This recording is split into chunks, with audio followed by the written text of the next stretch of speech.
Greenlight is the debit card and app for kids and teens. Now, with investing. Investing is key to building long-term wealth. And with Greenlight, your kids can learn to invest at any age. They research stocks to buy, invest as little as $1, and you approve every trade. Track progress over time, and learn about the world of investing together. Ready to invest in your kids' futures? Visit greenlightcard.com today for your free month trial.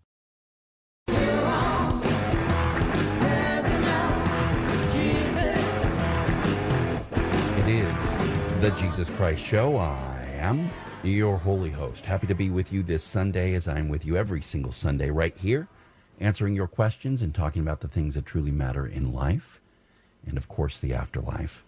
I encourage you to be bold and brave and go to the phone with your theology question or life situation question anywhere in the U.S. of A. Dial 800-520-1534.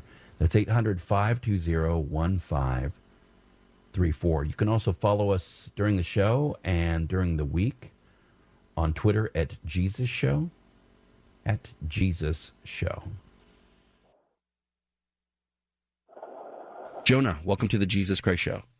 Thank you, Jesus, for another day. I was a CNA. I'm a full-time caregiver for a lady. We've been real close. We've been friends for 50 years, and I've been like a son to her, and took over being a full-time live-in caregiver, taking care of her in her home. And she has been sick and taken to the hospital, and she has agreed to this thing where they say you can let nature take its course type of a thing, or, okay. In other words, I call it the let her die deal. But it's do not resuscitate, comfort measures only. Okay. She can have antibiotics, but no feeding tube or IV fluids. Okay. Okay. But what I'm seeing is that there's a problem that a simple procedure could take care of. It's something I could take care of myself as a nurse's aide, as a caregiver that I've done before for people. It's a simple procedure that I could take care of myself that maybe could save her life, and but her children. Well, what does she want? Well, I'd like to talk to her about it. I need to talk to her about it. I would say so. I'm not sure that it's your decision or a children's decision yet. Yeah. The guidelines, Jonah, is really to decide if you are preserving life or prolonging death, and it becomes a difficult line to draw to find out if you are actually participating in her death. Now, to me, those guidelines would be, are you not feeding her? Are you keeping her from essentials? If her body starts to shut down, well, that's going to happen to everybody. Now, the procedure that might be simple to you may not be a simple procedure to her, and she plays a part in the decision-making. If she's not capable of making the decisions on her own, then fortunately or unfortunately, that decision lies in the hands of her family members, direct family members. And you need to respect that. Now, as counsel or as a partner in all of this, or somebody who cares for her as well, to point at all options and let them know thoroughly so that they can make the best decision possible, can be incredibly helpful. Yes. Well, I thank you for that. I just it's eating me up inside that sure. that something so simple could be they could just not let her die and let her shut down when a simple procedure could. With my grandmother, it was she needed a pacemaker, and then after the pacemaker was put in, she was fine. She was back to her old self again, and so I just it's just. Well, there's doctors involved in this, right, Jonah? There's doctors involved. Well, I don't know if they're she has brothers and sisters. Maybe her brothers and sisters should be involved, and not just her children, because. Well, sure, all of the immediate family should be as involved as they can, but there should be doctors involved that are giving these options as well. Yes. Oh, yeah. Okay, so they're explaining all of the options and letting the family make the decision based on those options. Yeah, hopefully it's but there's can you step outside, Jonah, while we're going to have a little private discussion now? and of course I'm not related, so I'm shut out of some things. But. Has there been any other battles between you and the family? Oh, no, not really. Small disagreements, but they've treated me just like one of the family here. I've known them for 50 years. They've been friends. Now, is there a possibility that some of this is tied to your own emotional feeling of rejection when they ask you to step out or things like that? Do you feel kind of ostracized from what's going on? No, my concern is I've just been really close. Okay. And, that I could, if she wanted me to, I could help her to live. And she has stroke. Several years ago, she had stroke, and she was paralyzed on the left side. But she has her memory, and she has her voice, and she speaks, and she walks with the help of a walker and a leg brace, and she wants to go to church. Okay. She loves to go to her cabin up by the mountains. So she's coherent, and she has the ability. She has the ability to make choices. Then, Jonah. Oh yeah. Okay. Well, then you can inform her to the best of your ability. You inform her all the possibilities, and so that she knows the depth and breadth of her decisions, and leave it at that. It may not go down the path you want it to, and as far as resuscitation and all of these things, they have their part. They have their place, and they take their part in someone's health. But there are some that don't want any of those things. They don't want the resuscitation. They don't. And that's why they will sign the DNR, the do not resuscitate, and say, just leave me be if this is the natural course. There is a natural course to things, and you could meddle on both sides. You can not do a simple procedure that can make you healthier and give you comfort and allow you to prolong your life, or there's things that you can do that just actually prolong death and stretch out the process of dying, so that selfishly people can keep loved ones around. I'm not saying that's what you're doing. What I'm saying is that you need to look at all of these options, and unfortunately, you're at a place where you are, even though you are a loved one and you've been around for a long time, that legally the decision-making and those types of things are going to land straight in the hands of the family, and you're not going to participate in those things necessarily unless they want you to. That's going to feel a little confining. It's going to feel you're going to feel a little bite of rejection, but all you can do is present the options and the ideas that you believe, and things that you think might be helpful, and allow the family and trust the family to make the best decision they can with the information that they have. It is the Jesus Christ Show. I am your holy host. Happy to be with you this Sunday, as I'm with you every Sunday, answering your questions and talking about the things that matter in life and the afterlife. I'd love to hear from you. Be bold and brave. Go to your phone with your theology question or life situation question. Anywhere in the U.S. of A, dial 800-520-1534. That's 800-520-1534. Tom, welcome to the Jesus Christ Show. Yeah, how you doing? I had a question. I was raised in the so-called Catholic Church, and I was curious as to why this Jesuit, false prophet, socialist pope from Argentina, who calls himself the Vicar of Christ, is basically promoting the Roman Empire as the Holy Land, when anyone that actually reads the Bible knows that the Holy Land is Israel. Well, first of all, Tom, I'd like to thank you for not having an agenda when you call in. That's always nice. Well, when you're right, you're right, you know.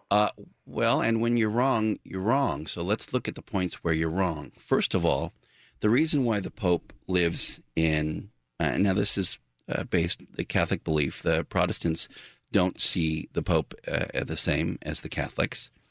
But the Pope is in Rome and not in Jerusalem or Israel for a couple of main reasons. First of all, Peter, who they believed was the head of the church and the first pope by their tradition, coming from Matthew 16, died in Rome.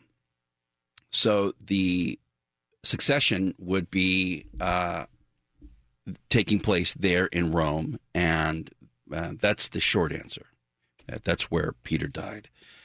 In addition to that, there were wars and turmoil that took place, and there was time where Christians were not in Jerusalem, or there was a minimization of Christians in Jerusalem, and Rome became a Christian power during that time and a point of strength. So historically, that's why it took place. As far as your soapboxing and your desire to, point at the Pope and say how horrible he is your own personal belief.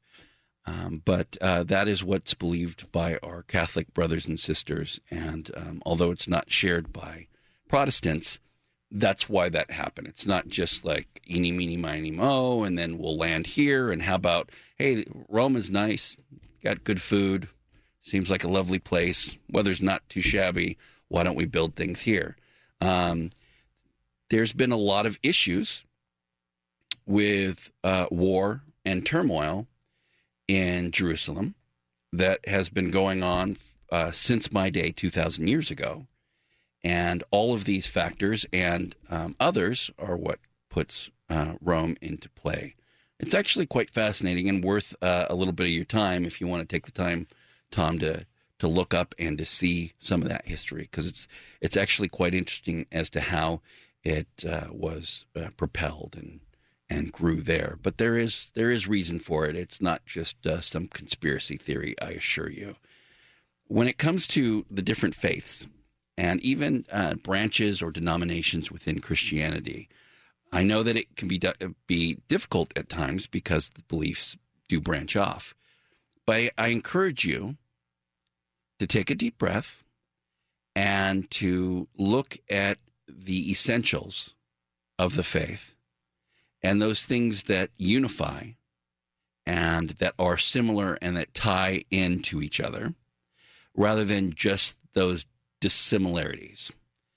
There are going to be lots of things that are different between the belief systems. And yes, there are things that, for lack of a better term, are referred to as non-Christian cults. And there are groups that branch off and they teach a different gospel and they teach about a different Christ and all of those things. But Catholicism and Protestantism share more than you might think. And there might be major differences in some of the traditions and the Pope, for instance. But it doesn't mean that there isn't wonderful brotherhood between the two, and that there isn't necessarily, let's say, the need for name-calling or pointing out or poking at each other. There is room, however, for healthy discourse and for pointing out certain things that you may disagree with, as any family does. I just ask that it stays above board and in its proper context. There's no better feeling than getting a great deal, like a hotel room upgrade or a free car wash with every tank of gas. Maybe unlimited chips and salsa with your burrito. And now, as an AT&T Wireless customer, you can get an exclusive deal on a super fast internet experience with AT&T Fiber. Get consistently fast speed, even during peak times, and a great deal with AT&T Fiber. Learn more at att.com/fiber offer. Limited availability in select areas based on wired connection to gateway. Restrictions apply. Let me be straight with you. This is a radio commercial for 3 Small Business Insurance. With 3, your entire business is covered. So while you can't see the following scene, just know that this contractor's business is protected by 3. Hey, toss me that drill. Yeah, man. Heads up. Oh, that looks expensive. Now this is an insurance moment. But 3's got it covered. 3 is a product of Berkshire Hathaway Direct Insurance Company. 3, no nonsense, just common sense. Welcome. Always better when you're here with us, as we are here with you every single Sunday. answering your questions and talking about the things that truly matter in life and the afterlife. If you have a theology question, give me a call. If you have a life situation question, give me a call. Of course, life situations are what we call those nagging things that get in our way as we are trying to live, things that give us pain, sadness, concern, or curiosity. Anywhere in the U.S. of A, dial 800-520-1534. That's 800-520-1534. Kay, welcome to the Jesus Christ Show. Hi. Hi, Kay. I think it's wonderful that you're using technology to bless others. Let's hope. I think that the desire for power does not come from insecurity, but from selfishness. Well, where does selfishness come from? Satan. And where does Satan come from? Got me there. Well, where did his fall come from? Well, I think it was from selfishness. Well, it's not just selfishness. Pride is complex. Now, selfishness is a part of it, but I don't think it's mutually exclusive. I don't think you're disagreeing at all. Mm-hmm. I think you're dissecting it, and you're looking at different parts of it. But ultimately, in that attitude, in that place, because that would mean that all power comes from selfishness, and that's not true. That would mean, because God being all-powerful would mean that God is all selfishness. Right. So that wouldn't make sense, right? Right. So I think that you're onto something in the sense that it does play a part of it, selfishness does. But selfishness is almost something that you just want everything to yourself, and truly. So in that case, power has no meaning. If you're alone in a room, the ultimate form of selfishness, that you want nothing for anyone else, then power has no meaning. It has no value in a situation like that. It really can it's only leverage. It's a crowbar. True selfishness and power would be like having a crowbar and no doors or windows to use it on. Power is leverage, and that leverage means nothing if you're truly only selfish. Now, if you're trying to build up your own emotional base, as we were talking about, that there are those that don't want to build relationships, don't want to build respect, so it's easier to build power so that you can use that power as leverage to get people to sort of respect you and sort of love you, at least appear to, is where that comes from. Power has wonderful things. It's not birthed solely from things that are ugly or one-sided. Right. It does have, power can be used for wonderful things. It's, the scalpel theory. The scalpel is a knife. In the hands of a neurosurgeon, it can bring life. In the hands of a mugger, it can bring death. So power is similar. It's a tool. And, Kay, that's the thing that I really want people to understand, is that power is a tool. And with the use of that tool, depending on how you use it, it can be good or bad. And the concern now is not about this simple power, which is what the internet brings. It really does. There used to be this process, Kay, where if you wanted to be famous, you had to work for it in some way. Something had to be terrific about you, or something had to be compelling, or you had to have a skill that you worked on, and so there was kind of a honing process that thinned the herd in that sense. The people that didn't have what it took kind of fell by the wayside and found something else to do, and those that were compelled and propelled by their desire to be actors, singers, what have you, continue to push through, and therefore you got the purest form, those that could really handle it, those that really desired. Now, it doesn't mean that those that achieved fame or those kinds of powers, didn't go nuts in the process, or some of them didn't fall by the wayside later. It means there was kind of a thinning process that happened naturally because of what it took to be famous or to have certain types of power. Well, now you can jump online. You can almost force the issue, become famous overnight for something you did, both good or bad. You can become infamous even quicker. And there's no process, there's nothing that earns it, and it cheapens it. And now you get power without the progress of power. what it takes to gain that power and hone it and learn it and all of these things. So it's like these stories you hear of people that become millionaires from the lottery overnight and then lose it all. Because the process, the power is not in the money. The power is in the journey that you learn how to acquire money, how to save money, how to use and invest money properly. That's where being a millionaire has value. Where now modern day thought is being a millionaire has value because of the $1 million, $1 million+ dollars. And that's not it. It was the progression of gaining that $1 million that is actually of the most value. So now all what's being skipped is the years of practice, the years of honing a skill, the years of all these things, and just saying, look at me, look at me, look at me, and now I've got power. Or, look, I can do this program or build this program that builds me power or affords me power. And without that progression of understanding and learning, just comes hubris, just great pride that others are less than. And with that comes problems. And that's the kind of ugly power. And selfishness does play a part of it. Absolutely. But it isn't at the heart of it. It isn't solely about that. Jeff, welcome to the Jesus Christ Show. Hello. Hiya, Jeff. How can I help you? Hey, Jesus. Nice talking to you. I've fallen in love with a non-Christian. We've been together for about 6 years. And I guess if I were going to ask the question point blank, to maintain my relationship with God, should I walk into my house today and break up with her? Or is this a relationship that could somehow work as a Christian? Yes, of course it can work. I think a lot of people want to jump to the conclusion that it's impossible. It's not. It can be incredibly difficult in ways that you cannot even imagine, and they usually creep up pretty quickly after marriage. Could be even more difficult with children.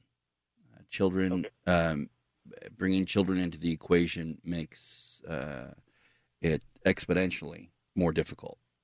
So is that a goal? I mean, 6 years into a relationship, obviously you're a little slow on the... pulling the trigger. Yeah. Why do you think that is? I think I think both of us have probably had a little bit of bad luck in the past, and that's more of it than anything, that we've just been slow. And you know what? Time just flies. It seems like yesterday. So. Do you know what bad luck in relationships actually is called? No, I'd love to know. Foolishness. Foolishness. Okay. Okay, and so really, unless someone outright lies to you and misrepresents who they are as a human being, then the foolishness was on the two of you somewhere. Okay. So if she's had bad people in her life, it's because she's chose to. And if you've had bad people in your life, it's because you've chose Absolutely. to. Yeah. So, and this one's working out really nice, and that's why, but I've still got that. Little gun shy? Well, it's that issue of faith is still kind of bothers me a little bit. But you stick around. You waste her time and yours. 6 years of it so far. Exactly. But I just don't want to give this up. It's just too good. Okay, because I mean, it's really a tiny verse. Mm-hmm. Do not be bound together with unbelievers. For what partnership have righteousness and lawlessness? Or what fellowship has light with darkness? Or what harmony has Christ with Baal? Or what has the believer in common with an unbeliever? So really, the verses that talk about this, and often it can be misconstrued, really the concept of being equally yoked is being bound to an oxen of same strength and purpose and focus. Because if you have two oxen and one is smaller, then you can't plow straight. This one's either going to be weaker and pull it down, or if they are both strong and wanting to go in different directions, they're going to be pulling the plow in different directions. That's the visual. And the difficulty there is you imagine trying to build a house with another carpenter, and you believe in using a ruler, and they believe in organic measurement. Okay. Well, I like to guess and just eyeball it. That seems like, well, usually the person with the ruler starts making the excuses, well, I'll just double-check their work, and I'll go over it ends up not working in many, many ways. It's not impossible. I don't like when people say it's impossible. It can be difficult, and in relationships that usually are selfish to begin with, a lot of people go into relationships thinking, I just want somebody to be able to cheer for me or watch me do what I do and to eat the things I like to eat and go to the places I like to eat with me, and that's not really a relationship. So in this case, they can be quite difficult.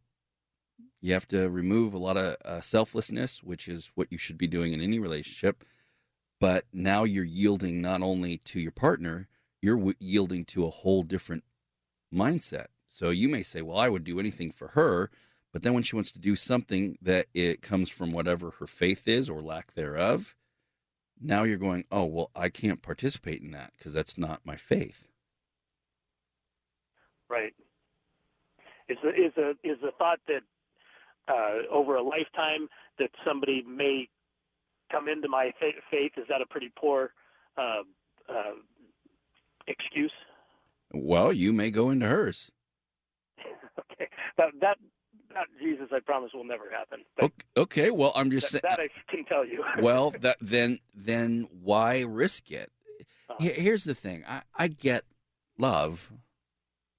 It's a beautiful thing. I get connection and kinetic response and the sparks that happen. I get chemistry, all of that. Right. I created it. It has a wonderful place. I just think people make excuses to do the wrong thing so much because sometimes it's easier or convenient because it's right now. And that's not to say that you guys don't have something wonderful, but if you really honestly go into it, sitting down and talking it out, how are we going to raise the kids? Your faith or mine? When we come to a life problem that deals with X, Y, and Z, and you may find yourself in a situation, and you have to go into that going, okay, as long as you know, okay, this may happen, and that may be the way it goes down, and you may have to go with the flow, not her going with the flow. Love your propane grill? Well, life just got a little easier with Cinch. Cinch is a propane grill tank home delivery service that's ridiculously easy and convenient. Just go online, choose a delivery date, and Cinch delivers grill tanks straight to your door. You can exchange any brand of tank. And right now, new customers get their first tank exchange for $10 with promo code LA. That's $10 for your first tank exchange with promo code LA. That's CYNCH.com. Limited time offer. Restrictions apply. Visit cinch.com/offer for details. 90 Day is going tropical on the new Discovery Plus original series, Love in Paradise, the Caribbean. It's a vacation love story where sun, surf, and seduction collide. 4 Americans are traveling back to the exotic islands where they hope their sexy romances can turn into forever. Love in Paradise, the Caribbean, a 90-day story. Streaming now only on Discovery Plus. Start your free trial. Terms apply. It is the Jesus Christ Show. I am your holy host. Happy to be with you this Sunday, as I'm with you every single Sunday right here, answering your questions and talking about things that truly matter in life and the afterlife. Mike, welcome to the Jesus Christ Show. Yes, hello. Hello, Jesus. Hi. The Lord's Prayer, the part where it says, lead us not into temptation. Mm-hmm.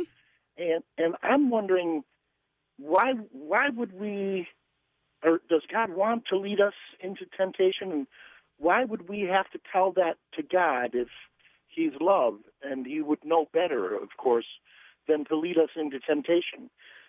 or would it be better said, like to say, lead us away from temptation? There you go. That's exactly it. It's the way the language works.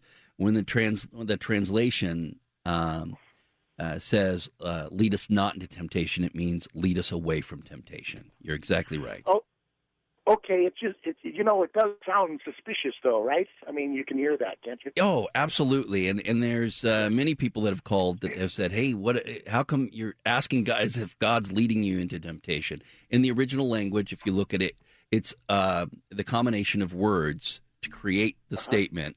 And when it's translated into English, it looks like it's saying, stop leading us into temptation, is what it sounds like, but it's not. Lead us not into temptation actually means lead us away from temptation, which is exactly what it means in the original language. Yeah, so it's like a translation glitch or sort of in their desire, the translators' desire to keep the language as true as possible. Right. It's like if you translated the blue dog from Spanish literally into English, it would be the dog blue. So, it's trying to be so absolutely true to the language that it actually sort of ends up in modern day language sounding strange. Many years ago, in some of the first translations, it would have been less of a problem because early English was more complicated and a little more cumbersome. But nowadays, people like things as refined as possible, and so it seems a little awkward and clunky. But that's what it means. It means lead us away from, not into. Okay, because you can feel alone in that, when you hear it, and God is love, and when that happens, you wonder does God have an inclination to lead us into temptation? Does he have to tell him, lead us not into? Absolutely not. Those thoughts could come to mind, but I see now. It's the translation. No, you got it. Okay. You found it. It is. It's exactly what you said, Mike. It is lead us away from. It's just the way that it translates. Lead us not into. It actually means lead us away. It just is really kind of a little clunky, and we get that from time to time. And the key is there in the Lord's Prayer in Matthew 6 there that break down the concepts of prayer and acknowledging who God is, acknowledging that you have needs, specific needs, daily bread, which is really asking God for those things. That concept of daily bread is not just, hey, pray for bread. There are certain necessities, basics that you have in life, and those are the things that you should be praying for. The bigger things that you want or whatever that you don't absolutely need aren't the necessities. Pray for the necessities, for guidance in all things, understanding who God is and where you are in this world and what God's promise is, and all of those things balance out your prayers and allow you to be in that state of receiving and petition and all of those things that prayer brings. But prayer is always going to be one of those things that is a sticking point with folks because it's not the same as a conversation with someone over the phone. I realize that it feels a little awkward or it's a little different to do, and you might be self-conscious or am I praying right? Am I doing this right? Am I doing that right? Should I put my hands together? Should I be on my knees? All those physical things like putting your hands together, being on your knees, is to show reverence. That's all. It's not an antenna. It's not going to make it louder or clearer to God or something like that. Some sort of spiritual contortion, like a TV set with rabbit ears or something. That's not what it is. It's merely you connecting with God and being reverent and showing that there's nothing else. Your hands are together. There's nothing else in your hand. There's nothing else in your life. You're just focusing in on God. And in the process of doing that, concentrating on that relationship and that connection. And that's it. And you do it because God tells you to, not because you're expecting something magical on the other end. And God will use it to guide you to and away from the things that are important or not important in your life. Remember, there's a lot of crazy things going on in this world. But more importantly than all of that, these simple words. I am with you. Always. Reach out and touch faith.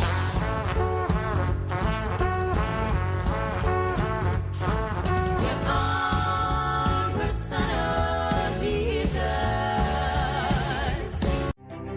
We are the 25%. That's a quarter of all Americans, over 61 million people with a disability. And we want a world where everyone is 100% included, just like you.